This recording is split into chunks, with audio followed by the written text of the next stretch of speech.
Let's see, we'll move on next to elected officials updates, and Ms. Wegner.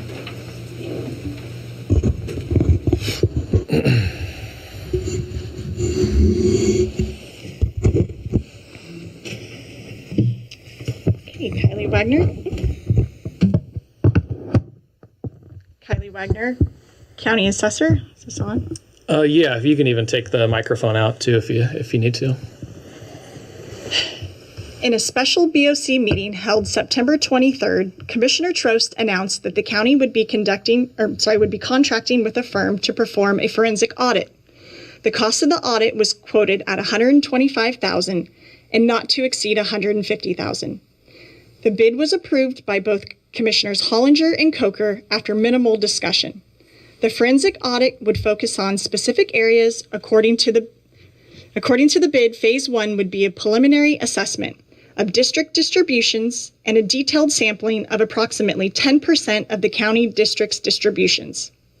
The point of interest on this audit names distributions to districts, which are the funds turned over from the Assessment and Taxation Office to the Treasurer.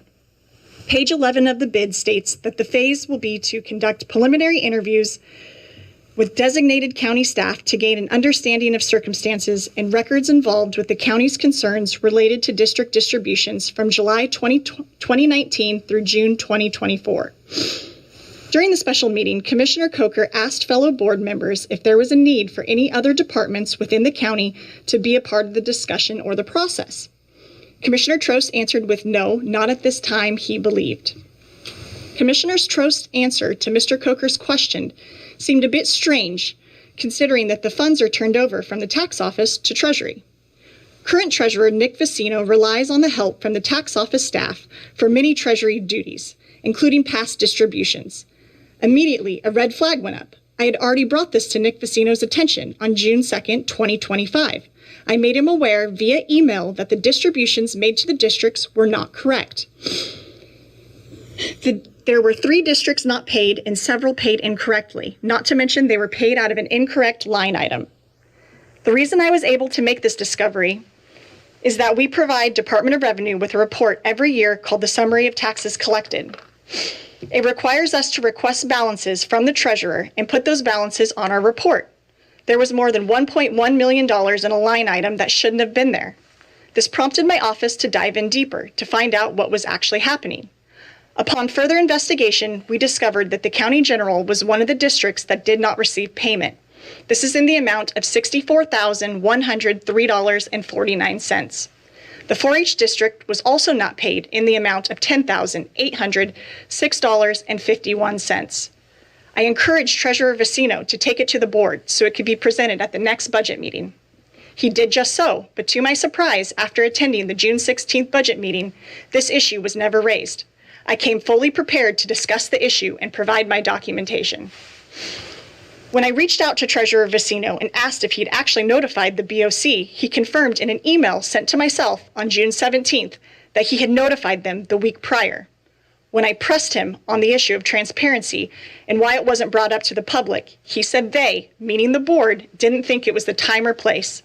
If not in a budget meeting, then I'm curious to know when they think is the time and place. The BOC and DCO/legal counsel held on to this knowledge of the distribution errors for 4 months.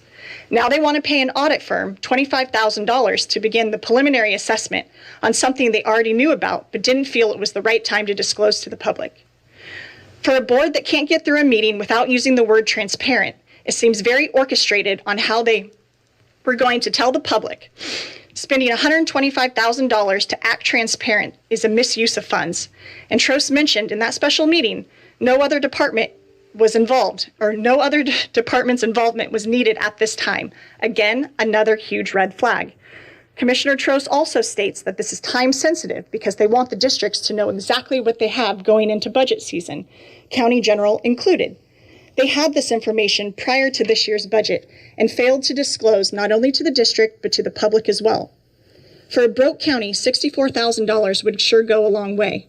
So for the group of people that keep saying the budget is balanced, it is not.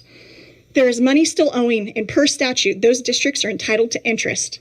In addition, there are several other inconsistencies that I've yet to receive answers to. I am 100% in favor for a complete forensic audit. In fact, I had Department of Revenue conduct an audit on my office in April. But there are several other areas that could be looked at first instead of paying for something you already know. How about payroll, the road funds, or even cash receipting?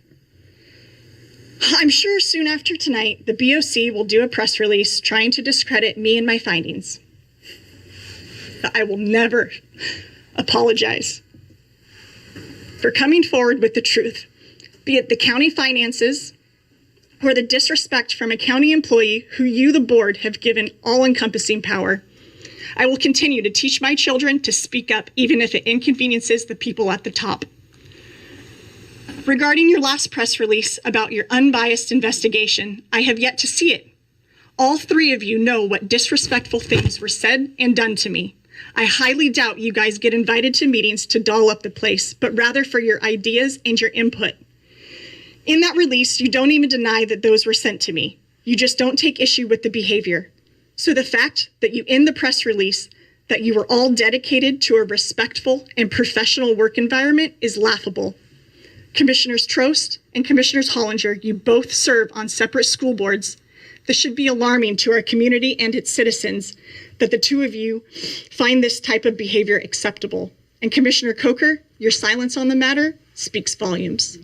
Thank you.